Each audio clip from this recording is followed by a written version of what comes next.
అంటే జేబు దొంగలు ఇండియాలో కూడా ఉంటారు, జేబు దొంగ మర్డర్ చేసే వాళ్ళు ఇండియాలో కూడా ఉంటారు. అందుకని పెద్ద పెద్ద జైలు పెట్టారు. తిహార్ జైల్లో ఉండే వాళ్ళు ఎవరు ఇంతకీ? అపర మేధావులు. 200 కోట్లు 300 కోట్లు స్కామ్ చేసిన వాళ్ళు తిహార్ జైల్లో ఉంటారు. అంత మేధావిని తిహార్ జైలు ఎందుకు పెట్టావు? భారతీయుడే మళ్ళీ భారతీయుడే. ఇక్కడ మనం మీరు పాస్టర్లా కాదు ప్రశ్న. వాక్యానికి పక్కకి వెళ్తున్నావా, వాక్యానికి సమాంతరంగా వెళ్తున్నావా, అదే ప్రశ్న. ఇది ప్రమాణం. ఈ ప్రమాణాన్ని మీరినప్పుడు వాడు పాస్టరో విశ్వాసో ఇంకొకటి చూడం. దీన్ని మీరినప్పుడు చూడం అబ్బా, అంతే. దీన్ని మీరినప్పుడే గౌరవం. దీన్ని మీరితే పాస్టర్ అంటే అంతమించే ప్రశ్నతో పెట్టు. అంటే నువ్వు పాస్టర్వి, నేను పాస్టర్ని, కాబట్టి నువ్వు ఏ దరిద్రం చేసి నేను చూస్తూ ఊరుకుండాలనా? ఇదేమన్నా అత్తగారి ఇలా క్రైస్తవం అంటే నీ ఇష్టం వచ్చినట్టు నువ్వు బిహేవ్ చేయడానికి, నా ఇష్టం వచ్చిన నేను బిహేవ్ చేయడానికి కాదు. మరి ఇది ఎందుకు? ఇప్పుడు 2 2 4 అని టీచర్ బోర్డు మీద చెప్పింది. తనకి పిల్లలే ఫీజు ఇస్తున్నారు, వాళ్ళు ఇచ్చే ఫీజే తను తీసుకుంటుంది. ఎగ్జామ్ పెట్టింది. 100 మందికి ఎగ్జామ్ పెడితే 99 మంది రాశారు. 2 2 5 అని ఒకటి రాశాడు, 6 అని ఒకటి రాశాడు, 3.9 అని ఒకటి రాశాడు, 1 అని ఒకటి రాశాడు, 100 అని ఒకటి రాశాడు. ఒక్కడ మాత్రం 2 2 4 అని రాశాడు. ఇప్పుడు ఆవిడ 99 మంది తప్పు రాశారు, వీళ్ళందరికీ రెడ్ పెన్తో ఇంటూ కొడితే వీళ్ళు ఇచ్చే డబ్బే కదా మనం తీసుకుంటున్నది, మన స్కూల్ పరువే కదా పోయేది, 99 మంది ఫెయిల్ అయ్యారంటే అని అన్నిటికీ రైట్ కొట్టుకుంటూ పోయింది అనుకో. అదే నిజం అనుకుంటున్నాను. అప్పుడు నువ్వు ఏం తయారు చేస్తున్నావు అంటే పనికి రాని ఇంజనీర్లను తయారు చేస్తున్నావు, పనికి రాని డాక్టర్లను తయారు చేస్తున్నావు, పనికి రాని ప్రొఫెసర్లు తయారు చేస్తున్నావు, పనికి రాని రాజకీయ నాయకులు తయారు చేస్తున్నావు, అసమర్థులను తయారు చేస్తున్నావు. 99 మంది తప్పు రాసినా, 100 మంది తప్పు రాసినా, అది నీ స్కూల్ అయినా వాళ్ళే నీ ఫీజు ఇచ్చినా ఇంటూ కొట్టాలి. అది నీ బాధ్యత, నీ వృత్తి ధర్మం. అలాగే నేను పాస్తున్నాబ్బా. దీనికి తేడాగా కనిపించాడు, ఆడికి రెస్పెక్ట్ ఇవ్వను, వాడిని ఎక్స్పోజ్ చేస్తాను, వాడి గురించి మాట్లాడతాను. ఓకే, నేను మాట్లాడింది తప్పు అనిపిస్తే బైబుల్ తీసుకొని నేను మాట్లాడింది ఎలా తప్పో నిరూపించు. అంత సామర్థ్యం లేకపోతే సైలెంట్ కూర్చో. అంతేగాని పాస్టర్లే అంటే అనకూడదా? పాస్టర్లు అనకూడదా? పాస్టర్ ఇంకో పాస్టర్ అంటున్నాడంటే నీకు అంత ఇంట్రెస్ట్ ఉంటే కూర్చొని ఎవరిది వాస్తవం ఆలోచించు. నాకు అంత టైం లేదంటే ఓకే, నీ పని చేసుకో. అంతేగాని పాస్టర్లు అనుకుంటారంటే అంటాం, ఎందుకంటే మాకు ఒక ప్రమాణం ఉంది. ఇది లేకపోయి ఉంటే ఓకే, ఆయనకి అలా అనిపించింది, నాకు ఇలా అనిపించింది అనుకుంటాం. ఇది ఉంది కాబట్టి నీకు అనిపించింది నువ్వు చేసేదానికి వీల్లేదు, నాకు అనిపించింది నేను చేసేదానికి వీల్లేదు.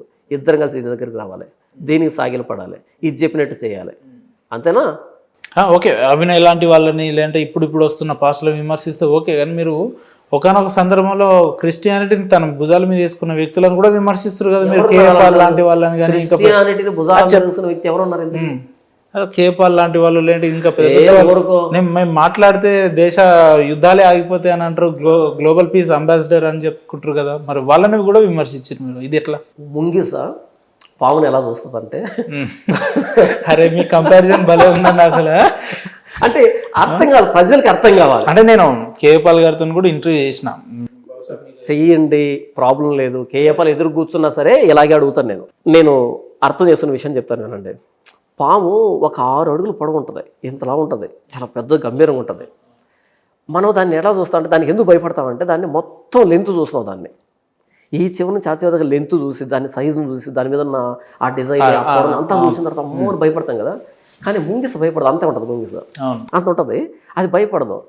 ఒక డాక్యుమెంటరీ చదువుతూ ఉంటే ముంగిస ఎందుకు పాముని అంత సింపుల్గా తీసుకుంటుందని చెప్తూ ఆయన ఏమన్నాడు అంటే ముంగిస ఓన్లీ దాని తలను మాత్రమే చూస్తుందంట. ఓకే, శరీరాన్ని చూడదు. ఇంత పెద్ద అనకొండ అయినా తల అంతే ఉంటుంది దానికి. అనకొండ ఇక్కడ నుంచి ఆ చివరి దాకా ఉన్నా సరే, ఇంత పెద్దది ఉన్నా సరే దాని తల అంతే ఉంటుంది. పాము 6 అడుగులు ఉన్న త్రాసు పాము, దాని తల అంతే ఉంటుంది. అంత తలని కనుక గెలవగలిగితే మొత్తం పాము చచ్చిపోతుంది. ఆ తలే టార్గెట్ దానికి. అందుకనే ముంగిస తోకనో నడుమునో అక్కడ టైం వేస్ట్ చేయదు. అది ఎంతసేపు ఉన్న దాన్ని తల మీద టార్గెట్ చేస్తుంది, తలనే కొరికేస్తుంది అది. అలా ముంగిస పాము గెలుస్తుంది. మీలాంటి వాళ్ళు ఏం చేస్తారంటే, మీరు యాంకర్స్ కదా, జర్నలిస్ట్ కదా, మీరేం చేస్తారంటే మీరు మొత్తం పామును చూస్తారు. అమ్మో కేపాల్ అంటే ఆయన బోయింగ్లో తిరుగుతున్నాడు, ఆయనతో మాట్లాడుతున్నాడు, ఈయనతో మాట్లాడుతాం, మొత్తం బ్యాక్గ్రౌండ్ చూస్తారు. ఆ షాక్లో మీరు ఏం మాట్లాడాలో తెలియదు మీకు. నేను ముంగిస టైపు. నేను బైబుల్ పట్టుకొని ఓకే. బైబుల్ పక్కన పెట్టి చూస్తాను అంతే. బైబుల్తో మ్యాచ్ అవుతున్నాడా లేదా అయిపోయింది. ఓకే. ఆ తర్వాత వాడి బ్యాక్గ్రౌండ్ ఎంత పొడవున్నా నాకు అనవసరం. ఇక్కడ మ్యాచ్ అవ్వాలి. ఇక్కడ మ్యాచ్ కాలేదనుకో అస్సలు పట్టించుకొని నేను కూరలో కరివేపాకు లెక్క చూస్తాను నేను. అంటే జాన్ పాల్ గారి రూటే సపరేట్ అంటారా?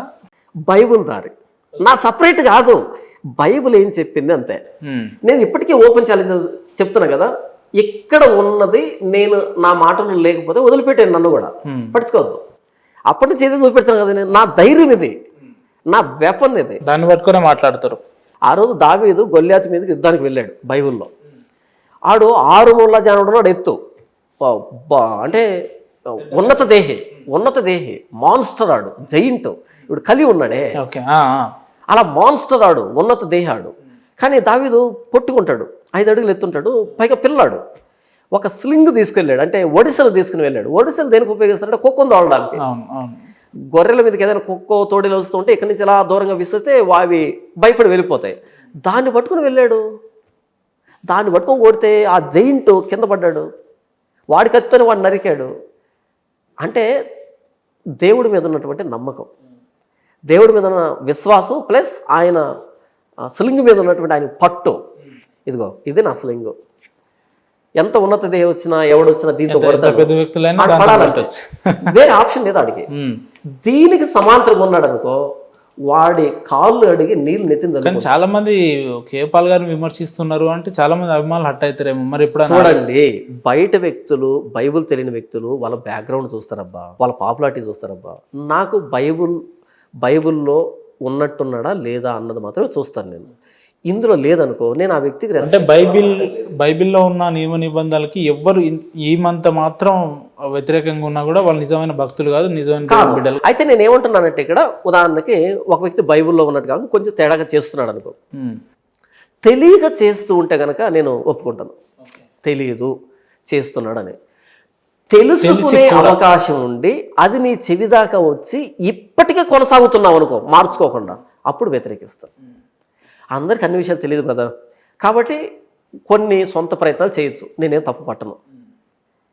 కానీ తెలిసి కూడా, తెలుసుకునే అవకాశం ఉండి కూడా స్టిల్ అందులోనే మొండి పట్టులో వెళ్తున్నావు అనుకో, అలా సమాజాన్ని భ్రష్టు పట్టిస్తున్నావు అనుకో, అప్పుడు నువ్వు మోసగాడు అవుతావు. కానీ మోసగాళ్ళు లేదంటే బైబిల్ని అడ్డు పెట్టుకొని వ్యాపారం చేసే వాళ్ళు ఉన్నారు అంటే చాలా మంది పేరు చెప్తా అంటున్నారు. అవును. కానీ జాన్ పాల్ లాంటి వ్యక్తులు నిజమైన నికార్స్ అయిన దేవుని బిడ్డలు కావచ్చు, బైబిల్ని నమ్మే వ్యక్తులు కావచ్చు, ఉన్నారా? ఎక్కువ మోతాదులో ఉన్నారా అంటే మీరు ఉన్నారని చెప్తారా? ఎక్కువ మోతాదులో ఉన్నారు. అయితే వాళ్ళు ఇలా కెమెరా ఎదురుకు రాలేదు. ఓకే. కెమెరా ఎదురు కనిపించలేదు. అది వాళ్ళు చేసిన తప్పు. ఎందుకు చెప్తాను వినండి. ఒక చెడ్డవాడి వల్ల సమాజానికి కీడు జరుగుతుంది. అవును. కానీ ఒక మంచివాడు మాట్లాడకపోవడం వల్ల అంతకంటే కీడు జరుగుతుంది.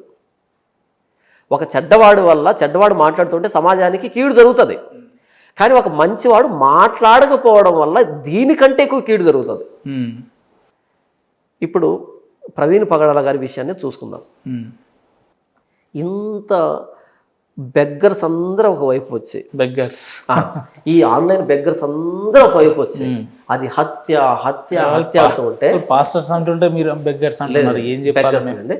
అలా వాళ్ళు అరుస్తూ ఉంటే నేను ఒక్కనే ఒకవైపు నిలవబడి ఇది హత్య కాదు ప్రమాదం అంటూ ఉంటే, ఇంతమంది వచ్చి నా మీద పడుతూ ఉంటే, నిద్రలేని రాత్రులు, భయపడిన రాత్రులు, ఏడ్చిన రాత్రులు, 3 నెలలు ఖాళీ లేకుండా మీటింగ్లు ఉన్నాయి బ్రదర్. నాకు ఇప్పుడు అనిపించిందన్న అనవసరంగా అలాంటి వ్యాఖ్యలు చేసినా కదా అనిపించలే. అనవసరంగా మాట్లాడిన అనిపించలే నాకు. ఎప్పుడైతే ఇంత దాడి నా మీద జరిగిందో నాకు అనిపించింది, అరే ఆ మొదటి రోజు నేను ఎందుకు మాట్లాడలేకపోయాను అనిపించింది. చాలా ఆలస్యం అయింది అప్పటికే. అంటే ఆ ఫస్ట్ డే నేనేం చేశాను అంటే, వీళ్ళు చెప్పేది విన్నాను, నా బ్రెయిన్ వాళ్ళే. ఎందుకంటే స్పాట్లో నేను కదా, వాళ్ళు ఏం చెప్తారు, ఏం జరిగిందని ఈ మాటలే విన్నాను తప్ప, అదే నిజమని నమ్మాను తప్ప, నేను ఏది కూడా సడన్గా నమ్మను. నా నేచర్ అది. దాన్ని ఆలోచిస్తాను, అది అవునా కాదా అని పరీక్షించుకొని 1-2 సార్లు క్రాస్ చెక్ చేసుకున్న తర్వాతనే చేస్తాను నేను. మరి నేను ఫోన్ చేసినప్పుడు ఎట్లా నమ్మిరు అండి? ఏమండి నా పేరు ఉపేందర్, నేను సిగ్నేచర్ అనగానే ఎట్లా నమ్మిరు? అంటే మీ వాయిస్ నాకు తెలుసు కదా, మీ వాయిస్ నాకు తెలుసు. అక్కడ కూడా గమనించాను, మీ వాయిస్ నాకు తెలుసు, మిమ్మల్ని చూస్తుంటాను కదా నేను. కాబట్టి మీ వాయిస్ నాకు తెలుసు. పైగా మీరు ఇంటర్వ్యూకి అడిగారు నన్ను, వేరే పర్పస్ కాదు, వేరే పర్పస్ ఏం కాదు. మనం పర్సనల్గా మాట్లాడతాము, మనం ఇలా చేద్దాం అలా అనలేనా, ఇంటర్వ్యూకి అడిగారు. పైగా మీ వాయిస్ నాకు తెలుసు. ఓకే ఫైన్, నేను దాన్ని క్రాస్ చెక్ చేసుకోగలను, ఏదున్నా క్రాస్ చెక్ చేసుకో, దాన్ని క్రాస్ చెక్ చేసుకోగలను. మహేంద్ర గారి నంబర్ నా దగ్గర ఉంది, నేను మహేంద్ర గారు మెసేజ్ పెట్టారు. అలా ఏంటంటే క్రాస్ చెక్ చేసుకోగలను. ఒకవేళ ఏదైనా నష్టపోతే నేను నష్టపోగలను ఇక్కడ. అలా ఏంటంటే ఆ మొదటి 3 రోజులు నేను మోసపోయాను బ్రదర్. వీళ్ళు చెప్పేటువంటి ఈ తప్పుడు మాటలు విని మోసపోయాను. తర్వాత ఎప్పుడైతే నా మీద దాడి జరిగిందో ఇంత పెద్ద ఎత్తున, అప్పుడు అనిపించింది మొదటి రోజు, 2వ రోజు, 3వ రోజు నేను ఎందుకు నమ్మాల్సి వచ్చింది, అందరిలాగా ఎందుకు ఆలోచించాను నేను, ఎందుకు నేను నా రీజనింగ్ను ఉపయోగించలేకపోయాను అని బాధ అనిపించింది. ఒకవేళ ఆ రోజే కనుక తెలుసుంటే ఆ రోజు నుంచి వరుస పెట్టి 10 వీడియోలు చేసి ఉండేవాడిని. మీ తడాక ఏంటో చూపించాను, నా తడాక ఏంటో చూపెడతాను. ఎందుకంటే నేనున్నది నిజం వైపు, సత్యం వైపు, నేనున్నది యేసు ప్రభు పక్షాన. ఆయన కోసమే ఇదంతా చేశాను. నేను ఒకటి అడిగింది యేసుప్రభుని, యేసుప్రభువా నేను ఏ ఉద్దేశంతో దీన్ని చేశానో నీకు మాత్రమే తెలుసు, ఇంకెవరికి తెలియకపోవచ్చు. చివరికి ఇంట్లో వాళ్ళు కూడా అనుమానంగా చూశారు నన్ను. అంటే ఎందుకు ఇలా అందరితో శత్రుత్వం, ఎందుకు ఇలా చేస్తున్నావు అనేటట్టుగా. అప్పుడు అది ప్రవీణ్ పగడాల గారి ఇష్యూ అంటే మామూలు బర్నింగ్ ఇష్యూ, ఎవరు ఏం మాట్లాడినా కూడా 1 minute లో ఇప్పటికీ నా క్లోజ్ ఫ్రెండ్స్ కూడా అనుమానంగా చూస్తున్నాను నన్ను. ఏది ఆడియో రికార్డింగ్లు బయటకు వచ్చి వాళ్ళ నోటితో వాళ్ళు చెప్పినప్పటికీ ఇప్పటికీ అనుమానంగా చూస్తున్న వ్యక్తులు ఉన్నారు. నాకు లేదు ఏదో తేడా అని. మనం మస్కట్కి వెళ్ళాను నేను మీటింగ్కి. మస్కట్కి వెళ్తే అక్కడ ఒక అక్క వచ్చింది, డైరెక్ట్గా ఆర్గ్యుమెంట్ అంటే గొడవ మొదలు పెట్టేసింది. అసలు ఎలా అంటారు మీరు ఒక దైవ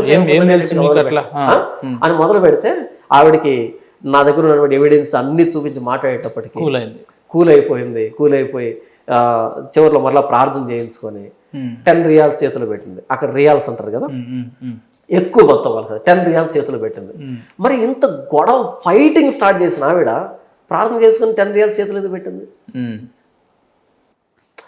నా ఎక్స్ప్లెనేషన్ అనేది తనకు చేరలే, నేను ఎక్స్ప్లెయిన్ చేయలే. ఎందుకో తెలుసా, అలా ఎక్స్ప్లెయిన్ చేసే క్రమంలో ఆయన్ని ఇంకా నేను తక్కువ చేయాల్సి వస్తుంది. ఆయన నా సహోదరుడు, ఆయన వ్యక్తిగతంగా బలహీనత ఉంటే ఉండొచ్చు, అది ఆయనకు దేవుడికి సంబంధించింది. ఆయన నేను కించపరచడం నా ఉద్దేశం కాదు, కానీ సత్యాన్ని దాచిపెట్టడం నా ధర్మం కాదు. అలాగే ఆ క్రమంలో ఆయన కించపరచడం నా ఉద్దేశం కాదు. కాబట్టి 2 బ్యాలెన్స్ చేస్తూ నేను మాట్లాడాను. కాబట్టి నా ఎక్స్ప్లెనేషన్ అందరికి రీచ్ కాక నన్ను అపార్థం చేస్తున్నారు. ఆవిడ కూర్చోబెట్టి ఎక్స్ప్లెయిన్ చేశాను, ఆవిడే ప్రేయర్ చేసుకుంది, ఆవిడ 10 రియాల్స్ నా చేతిలో పెట్టింది. ఏం మాట్లాడలే, పిన్ డ్రాప్ సైలెంట్ అయింది, అలా కూర్చుంది అంతే. వినిపించాను, ఇదిగో చూపించాను, ఇదిగో ఇవి నా దగ్గర ఉన్న ఎవిడెన్స్, నీ దగ్గర ఏముందో చూపించన్నా, ఫినిష్. అలా కూర్చుంది. తర్వాత నేను అక్కడ 10 రోజులు ఉన్నా మస్కట్లో. మొదటి రోజు వెళ్ళినప్పుడు, 2వ రోజు ఉన్నప్పుడు అక్కడ బాగా శత్రు వాతావరణం. అంటే నా మీద ఎంత బ్యాడ్ ప్రాపగాండా చేయాలో చేసేసారు అందరు కలిసి. అందరికి అక్కడ షాక్ అయ్యాను, మన పాపులారిటీ ఇక్కడ కూడా ఉందని. ఇక్కడ ఏపీలోనే మన ఫ్యాన్ ఫాలోయింగ్ ఉంది అనుకున్నాను, కానీ ఇక్కడ కూడా ఉంది అనుకున్నాను. ఆ రేంజ్ లో ప్రాపగాండా చేశారు నా మీద. అసలు వాడు పాస్టరే కాదు, ఒక పాస్టర్ని ఎలా అంటాడో అలా అంటాడని ఓ రేంజ్ లో ప్రాపగాండా చేశారు. కాబట్టి ఫస్ట్ డే మీటింగ్లో నేను మాట్లాడుతూ ఉంటే ఇలా చూస్తున్నారు. అంటే తప్పక నేను చివరి రోజు వచ్చేటప్పుడు బాధపడుతున్నారు. ఒక ఆయన వచ్చి అన్నాడు, ఆయన మాట నేను మర్చిపోను, బ్రదర్ మీ గురించి విన్నటువంటి వాటిని బట్టి మనసులో బాధపడ్డాను, మిమ్మల్ని వ్యతిరేకించాను, మిమ్మల్ని కోపడ్డాను.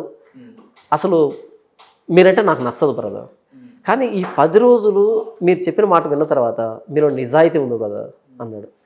నిజంగా ఇలాంటి మాటలు ఎన్నో ఆ రోజు వ్యతిరేకించారు కదా. రీసెంట్గా 3 రోజుల క్రిందట ఒక ఆవిడ ఫోన్ చేసింది, హైదరాబాద్ నుంచి ఫోన్ చేసింది. బ్రదర్ మరలా మీరు ఎప్పుడు మీరు హైదరాబాద్ వస్తున్నారు?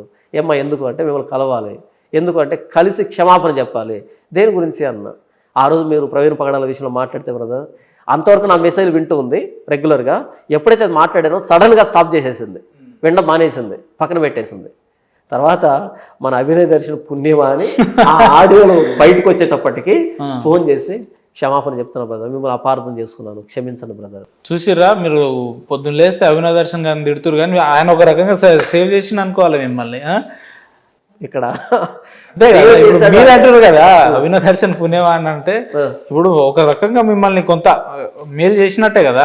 మేలు చేశాడంటే నేను నా దేవుడిని అడిగాను, యేసుప్రభుని అడిగాను, యేసుప్రభు నేను మీకోసమే ఆ విశ్వసనీయత కోసం, క్రైస్తవ యొక్క విశ్వసనీయతను కాపాడడం కోసం అందరూ ఒక కొట్టుకొని పోతుంటే అబద్ధంలో నిజం చెప్పడానికి, ఇటు వీళ్ళని వెనక తీసుకుని రావడానికి నిజాన్ని నమ్మండి తప్ప అబద్ధాన్ని, మనుషులు సృష్టించినటువంటి కల్పితాన్ని నమ్మకండి అని ఇటు నా సమాజాన్ని జాగృతం చేయడానికి, ఇటు బయట సమాజానికి కూడా ఒక విషయాన్ని బ్రదర్ అందరూ మనలాంటి వాళ్ళే చూడరు.